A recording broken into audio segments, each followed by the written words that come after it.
When did you come to WQED? I came as an intern in 1974, January, and the place impressed me so much. At that time, they were doing the National Geographic specials, and it was a huge PBS success, one of the most highly rated series of programs PBS had ever done, and it came from Pittsburgh, but they were doing children's programs with Mr. Rogers' Neighborhood. Fred Rogers was here. He was all about music, was a music major at Rollins. His wife was a duo pianist. Her partner's from Atlanta, Joanne Rogers. I'll think of her partner's name in just a moment. She might still live in the Atlanta area. But they were a wonderful duo piano team, concertized around. So Fred, with the music that he brought to Mr. Rogers' Neighborhood, which had a very sophisticated soundtrack with Johnny Costa, an amazing jazz pianist who had a national career, Johnny decided rather than living the jazz life and going gig to gig, playing in clubs across the country, making a recording now and then, that he wanted to help with the children's ministry that Fred Rogers had going here at QED. So there were all kinds of national and local programs coming out of QED at the time. And then the classical radio station. I thought, this is amazing, a radio station that has every recording ever made by Sergei Rachmaninoff. This is, of course, still the vinyl LP area, more than 25,000 recordings in the library. I thought, this is what I want to do. And from that point on, kind of headed in that direction.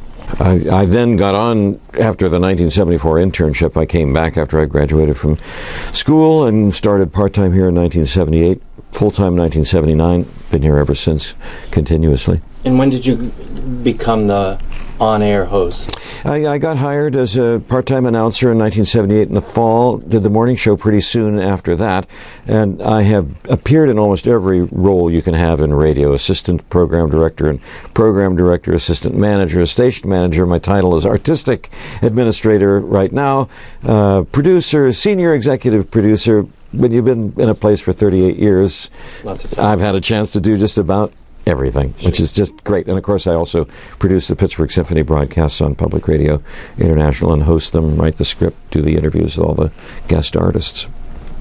How many stations are they on now, do you know? It varies from year to year. It's about 100 stations from Puerto Rico to Hawaii, and small places and big places. We're on in Buffalo, we're in Baltimore, 100 stations, and it's just amazing. It's great. When you went to college, you didn't major in music. No, English. So radio was really the focus for me. And I worked for the station in town and also the campus station, again, doing a little bit of everything. And we broadcast Chicago Symphony, Boston Symphony broadcasts. I mentioned the Ring Cycle was one of my early opera series. We did the Lyric Opera of Chicago. We had locally announced classical music on the Teal College radio station, WTGP in Greenville, Pennsylvania. And they still rebroadcast the QED signal a good portion of the time when the students aren't doing their thing on the air in the summer and on holiday breaks. They're carrying classical music from QED. And how long have you been the voice of the Pittsburgh Symphony? Long time. Not too long after I started. It's more than 25 years.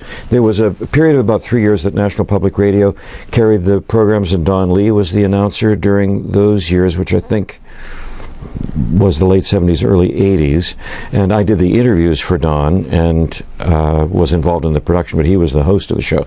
Then when it reverted from National Public Radio or transferred over to Public Radio International, that's when I became the host. I listen to the Pittsburgh Concert Channel every so often. Yes. And I know there's some recordings from when Janssens was here. Yes. And there was somebody named Judy Canova was the producer of the broadcast series for a very long time. She was also our midday host on QED-FM. Okay. Yeah, so she did many of the interviews as well. A wonderful producer. You were saying that you heard the last few concerts of Steinberg. Yes. And then we went to Previn. Yes. And then Mazel. And then Janssens and Honig. Exactly. Been like 5 different ones. And I don't know if you knew that there's kind of a link between Pittsburgh and Boston. Emil Power, who was one of, or Par, P-A-U-R, who was one of the original music directors here was music director in Boston. Yes. And then Steinberg went up to Boston. Even the founder of the Pittsburgh Symphony, Frederick Archer, had been in Boston with one of the choral organizations there. He was the English organist that came here in 1896 at Andrew Carnegie's invitation and conducted the first few seasons, and then Power came along. And of course, William Steinberg shared the music directorship of Pittsburgh and Boston for a number of seasons. Did you ever know Steinberg at all? I mean, did you? I never had the chance to meet him. I only heard his concerts. I heard his last concert, his very last, at Heinz Hall, where he conducted Beethoven's Ninth Symphony. It was unbelievably emotional. He was in frail health, but still had great command and respect from the musicians. As a Beethovenian, having done the complete cycle with the Command Classics that are still around, those are wonderful recordings. Did the Mahler Ninth retouching or retouchings of the Beethoven Ninth Symphony, and that's what he did for that last performance. And I remember there was an announcement from the backstage hall announcer telling the audience at some point that Mr. Steinberg, you could understand, was extremely emotional about this being the last concert, and asking the audience to understand if he didn't come out for one last bow, because he'd come out for at least a dozen curtain calls and, a roaring standing ovation. Just an absolutely amazing Beethoven 9 to end his tenure here. But of course, he also came back as a guest a few times after that as well. It wasn't his very last concert. That was his last as music director. Did you get to meet or talk a lot with Previn? Yes. I interviewed Andre Previn countless times while he was here, and he was a fabulous interview. Those were during the years when Previn in the Pittsburgh was on PBS. The programs were produced here at WQED, so I was in the studio upstairs. I'll make sure you see it before you leave. And that was great fun to see. He had the experience of doing Andre Previn's Music Night for the BBC in London, which was one of their most popular classical music programs ever. So he brought that spirit and some of the same program plans to QED, where he made the Previn and the Pittsburgh programs. And then all the radio broadcasts with Previn. So I was there when he left, his very last moments, watched him wave goodbye at the hotel in downtown Pittsburgh when he got in the car and left for the airport. It's interesting that his wife is one of Honig's favorite soloists, ex-wife. Yes. Is one of his favorite soloists. Yes. And he actually did a CD with Aunt Sophie Mutter in, I think it was Vienna. Right. They came here after he had left and performed together not too long ago, within the last decade, and I just noticed how fond of one another they are, and I've bumped into them at concert halls like Carnegie Hall in New York, where Andre came to hear Anne-Sophie when she was soloist with the Pittsburgh Symphony, and they clearly are very close and have great affection for one another, always speak glowingly of each other's talent. And after Previn was Mazel, he was wonderful for interviews. Came here. Andre was here in this room, as was Loren Mazel on many occasions, and Loren loved the press. Was very smart, I think, about speaking to the press. You may remember one of his big events with the New York Philharmonic going to Korea. It was very controversial to go to North Korea, but he just had a sense of what made an event. He conducted all the 9 Beethoven symphonies in one day on several occasions, and did a huge event here at the Civic Arena in downtown Pittsburgh with a gigantic choir and orchestra, and was generally headline-grabbing for good reasons, always, I think. And Loren had such an unusual childhood at age 9, conducting the New York Philharmonic and all the things that he did as a young man. He was, brilliant and a prodigy, incredible photographic memory, all the special things about him. The players that got along well with him and performed to the best of their ability, I think they still say that some of the concerts he gave in Pittsburgh were among the best in their career, and the recordings that he made here are without parallel. They're all amazing recordings for Sony Classical and some other labels too, Telarc and New World Records. So he made a phenomenal contribution to the scene here in Pittsburgh, on tours at the Salzburg Festival. I mean, I've got a file of the reviews that he got when the orchestra was on tour, and the recording reviews, and the concerts too. He always did something interesting with the music. Sometimes he would stretch a Brahms symphony out slower than anybody else might do that, but he had the imagination and the nerve to do things which some people disliked. But that's what you love about music, is the incredible opportunity to reach somebody by doing something different. As I say, he was very sharp about the way he worked with the press and very generous about giving interviews. So we only saw the best side of Loren. And I knew his mom and dad, too. I thought the world of. His mother helped to found the Pittsburgh Youth Symphony here and was very active in the community. His dad, Lincoln, had an amazing career as an actor, as in George Romero's horror films, and did Lincoln Portrait on numerous occasions with both the Youth Symphony and the Pittsburgh Symphony. So they're beloved community figures and lived long lives. Lincoln just died a few years ago at age 106, and Loren came back to Pittsburgh probably the last time he was here in the city for the memorial service over at Heinz Chapel. Remember, Loren had studied at the University of Pittsburgh and was a tremendous mathematician and a Fulbright scholar from Pittsburgh. He played in a string quartet. He'd conducted at the Syria Mosque just down the street from where we are on the same concert that Vladimir Horowitz played, and he came here because the assistant conductor from Fritz Reiner's day, Vladimir Bakalinikov, had taught him viola. His parents wanted him to work with Bakalinikov, so they brought him here from Los Angeles by way of Paris, where he was born. So, he jumped from Pittsburgh to Rome and Germany, making those recordings in the late 50s for Deutsche Grammophon as a young American guy in his 20s. What an unbelievable career before he ever got to Cleveland or the Vienna State Opera, and then coming to Pittsburgh, where he spent the better part of a decade. Unbelievable guy. I saw how much he loved his parents, his mother and his father. He was very devoted to them. His father lived with him at the Castleton Festival, his home in suburban Virginia, there at the last years of his life. To get the full picture of Loren Maazel, you need to meet his mother and his father. I did an extensive series of interviews about their relationship with Loren over the years, and whether they'd pushed him as a prodigy, and all the kinds of questions you might ask mom and dad of somebody so amazing as Maazel. And it gave me, I think, a much more fuller, rounder picture. His mom her office was at Heinz Hall at the Youth Symphony, so she was very tied into the administration and politics. I would imagine you had lots of opportunities to talk to Janssens also.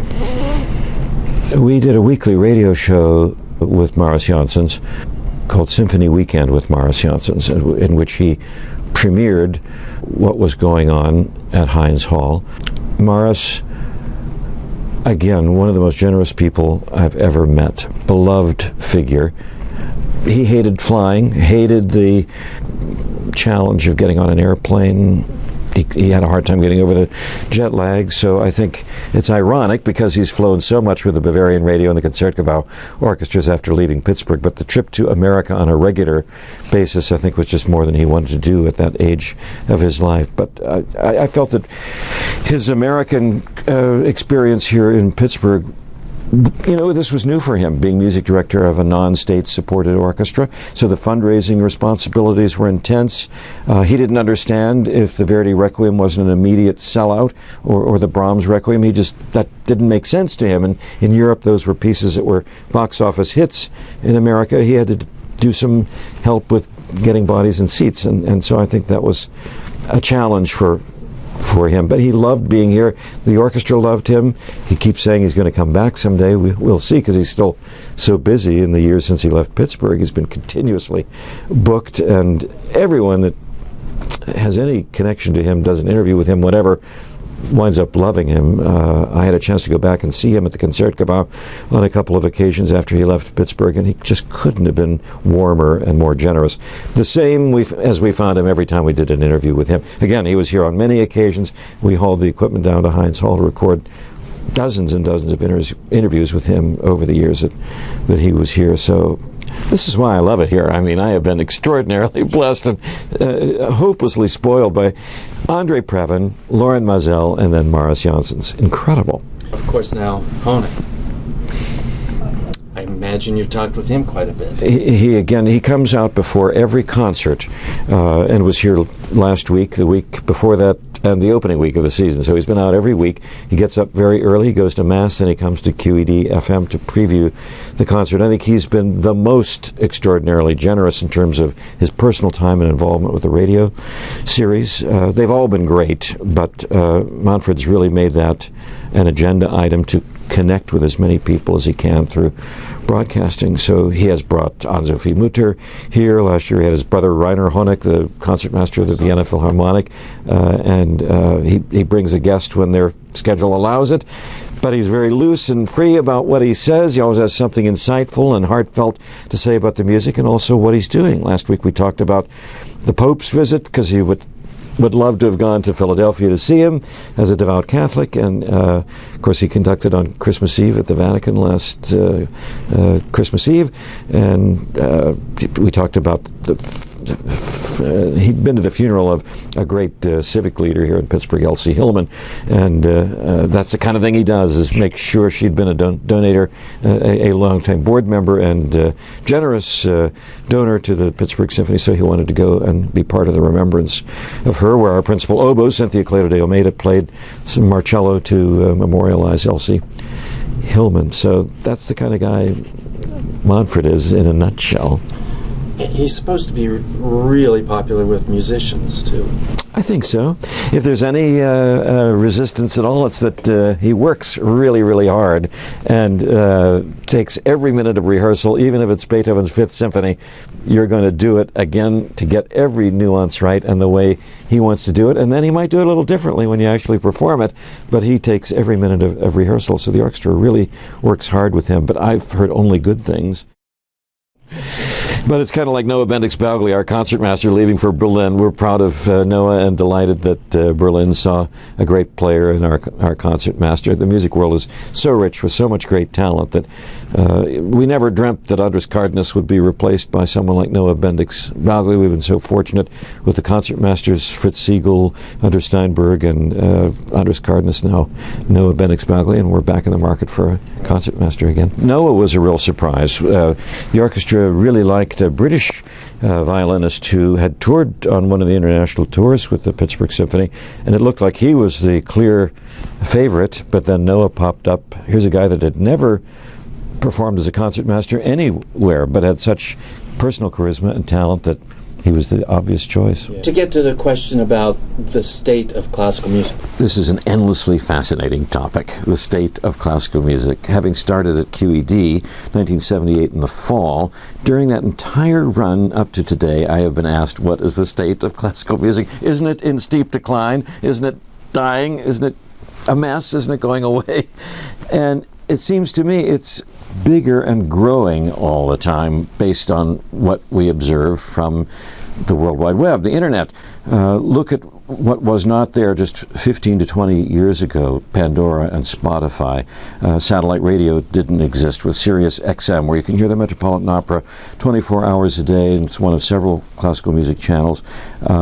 The YouTube videos, the absolute never-ending ocean of classical music on YouTube, that you can see performances all the way back to silent film versions of operas on YouTube done shortly after the turn of the century, not to mention all Karajan's films with the Berlin Philharmonic. Any piece, any opera, any instrument you can explore in depth. For documentaries on the BBC.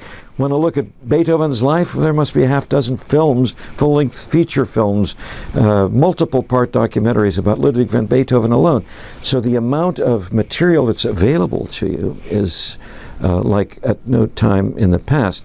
However, selling tickets to classical music events is more challenging than ever before. Last year was very tough for the Pittsburgh Symphony, but I think we are making some progress on that front as the world recognizes that people have so many choices they didn't have in the past. We have to make the experience appealing in a way that we didn't have to do so much when I started at QED in 1978. So I do think, based on what I see across the street at Carnegie Mellon University, at the University of Pittsburgh, at Duquesne University, my son who's in the Pittsburgh Youth Symphony, before that he was in the Three Rivers Young People's Orchestra. We're 3 hours from Chautauqua, New York, which has a huge summer program with a college-age non-professional orchestra and a professional orchestra and arts community. Having been immersed in the classical music scene in Pittsburgh, there are more organizations playing classical music, selling tickets to classical music events than at any time in the time that I've been around. I think it's astonishing that they're all able to survive and raise money in a medium-sized city, Pittsburgh being about the 20th or 25th largest market in the country, depending on how you count the numbers. On radio, I think we're doing pretty well in this country. You hear about pockets where there are problems. The commercial station in Miami, WTMI, was sold a few years ago. This is a big city. It became a non-commercial station operated by Minnesota Public Radio.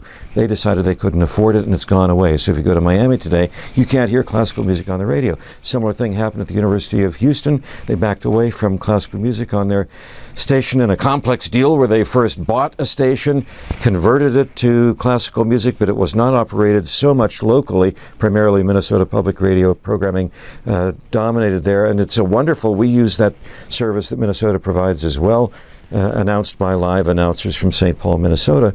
However, it didn't have the connection to the local community that you need to thrive and grow and raise money with. So Houston and Miami are trouble spots right now. However, if you go to Seattle, KING in Seattle is doing extremely well. WQXR in New York has made the conversion from a commercial station to non-commercial. Similar thing happened in Boston with WCRB, which became New England Classical Radio. And across the country, most of the major markets still have a classical music station. There are 60 entities producing classical music on 147 classical music stations in America, and those are 24 hours a day. Then there are more stations that are doing a mix of news and classical music. So there's a lot of classical music on the radio in this country. The audience is surprisingly large if you turn on the radio at any time in this country. A fair number of people are still listening to classical music on the radio, and they are doing that now on the web anywhere in the world, whether it's BBC Radio 3 or Bavarian Radio Classique or Klassik Radio in Berlin. So you can hear live concerts from all over the world. I'm very bullish on what's happening with classical music based on what we see here at QED. I agree with you. Good. But it's always a challenge. But it's always a question. Yeah. You know, and every 10 years there's a newspaper article in New York about the death of classical music, you know. Exactly. Yeah, so. Yeah. Well, journalists have to sell newspapers, and in the past this was one way of grabbing a headline if you were a classical music critic. I mean, it's confusing because look what's happened to newspapers. Radio and television haven't had quite the erosion of audience that newspapers have. And I still love to read the newspaper, but a younger generation gets their news from Facebook and Twitter and other websites, the New York Times website, whatever, where they get emails pushed to them directly. So they're reading the printed version of the paper much less, and that messes with the economic model of print. As a result, we've lost a lot of music critics. They're not writing as much about concerts in this country. I hope down the road something evolves out of that, because I think it's going to mess up history. If I go over to the Carnegie Library now, I can look on microfilm at newspapers going back over 150 years and read reviews of Jenny Lind, the Swedish Nightingale, here in Pittsburgh, or whoever. Paul Badura-Skoda was here in 1953, the Viennese-born pianist who turned 88 yesterday. I can go and look at the review that Donald Stein first wrote in the Post-Gazette. I'm not sure in the future if every artist in their debut in Pittsburgh is going to be searchable in a database, come up when I Google it on the web. So down the road, I hope that sorts out a little bit more for history. I'm so spoiled from the years of the Post-Gazette having had a principal music critic, a chief second, and then stringers on top of that. Have you ever talked with Kevin No from the Pittsburgh New Music Ensemble? Very much so. Kev's been a regular guest here on QED, also a guy that's bullish on classical music and what's happening, and the way they present new music over at I think it's as good as it gets anywhere. The theater movement, the variety of programs, commissioning, they do it with very efficient use of their budget, the money they have available to them, and made some recordings. I'm a big fan of Kevin No. Love his work. And the ensemble. QED helped to start the Pittsburgh New Music Ensemble, so that's very close to our heart. David Stock came to QED's manager at the time, Jack Summers, in 1973 or thereabouts, and said, would you help us get the new music ensemble going. I want to do new music in Pittsburgh and focus on living American composers. So they used QED's tax deductible nonprofit status, and money actually came to QED, which was then funneled as part of our budget to the new music ensemble. We recorded and produced every new music concert over many decades, and still have a media sponsorship relationship and plug the new music events, have them come by and talk about what they're up to every week during the summer season. So people criticize classical radio for being conservative. I always accept that criticism gladly, because I think we should do more for living composers and American composers. It's a tough sell to an audience that comes to us for Beethoven and Mozart, but it needs to be done, and I'm always glad when David says, I'm not hearing enough new music on QED 89.3, but we've had a long relationship as advocates for the living composers, with Americans especially. The new musicians all connect with an audience, you know. I mean, it has to be part of the skill set to be able to do a solo recital or a small ensemble and make an easy connection across the stage lights. Just one final question. Is there any particular story that sticks out in your performance in one of the European tours of the symphony? That would be a really difficult thing to do. There are many. Wow. I was with Lorin Maazel when he did Beethoven's Ninth Symphony at the sports arena in Beijing, and this was when the orchestra was only the second or third American orchestra to go there, with a Chinese chorus singing in Mandarin, and it was unbelievable. This is an enormous hall, and China was very different than it is today, where we came out afterwards into the night and there were hundreds of bicycles whizzing around in a traffic circle. Everyone was just amazed and blown away by what we'd heard.